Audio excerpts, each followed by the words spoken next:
The whole world gave lip service support to the two-state solution while seeing it disappearing, while seeing the Palestinian state disappearing on the ground. The right in Israel is strengthening because it also includes the territories. People see that it's actually a very worthwhile project for Jews. They get more land for free, they steal it from the Palestinians.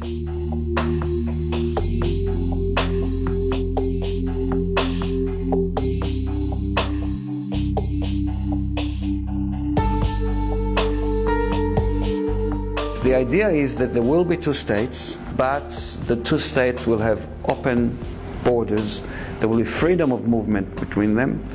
Later on also freedom of residence, and possibly even one economy, to have the belonging, to have the connection to all parts of the land. The two nations can get the self-determination because the homeland is shared. The perception of the homeland of Jews and Palestinians is the same between the Jordan and the sea. This is, by the way, not particularly new. The UN decision from 1947 says two states with an economic union, with freedom of movement. What needs to be done to make these good ideas happen is, of course, the $42 million question. First of all is to change the discourse. And the discourse has been wrongly framed for a long time because of Israel's immense power. Both that Israel is a democracy, not to mention the only democracy in the Middle East. This is wrong, factually. There's no equal citizenship. Democracy is much more accurate. But more than that, we have to also look at the colonial project, right? We have to look at the colonization of Palestine, not as a border dispute.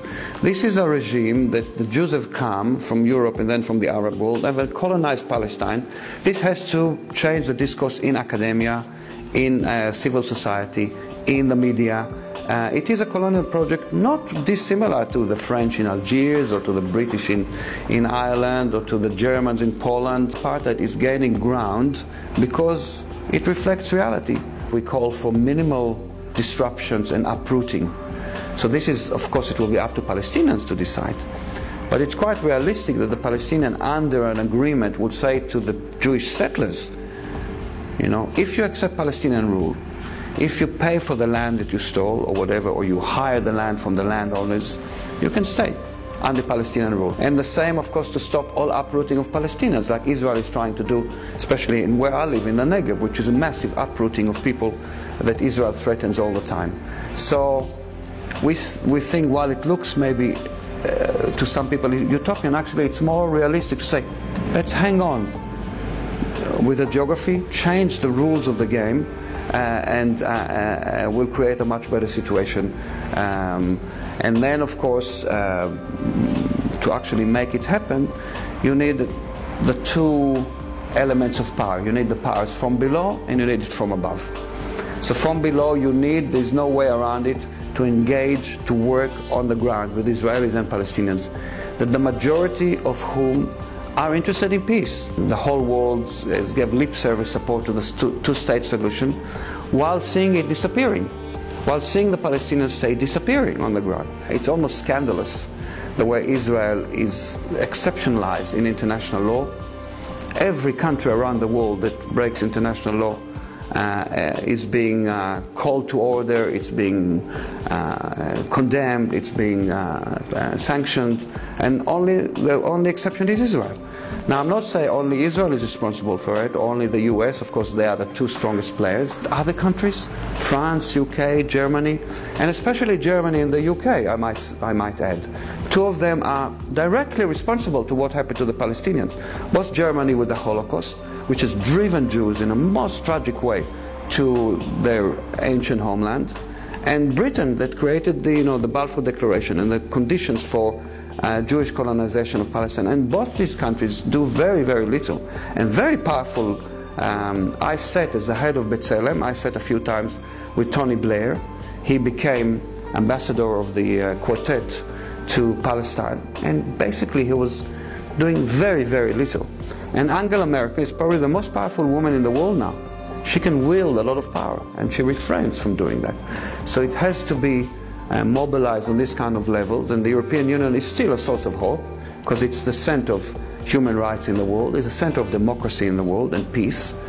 but it has to do much, much more than it's done to mark some products from the settlements or some very weak. Hopeful window is that Israel is trying to be a global state.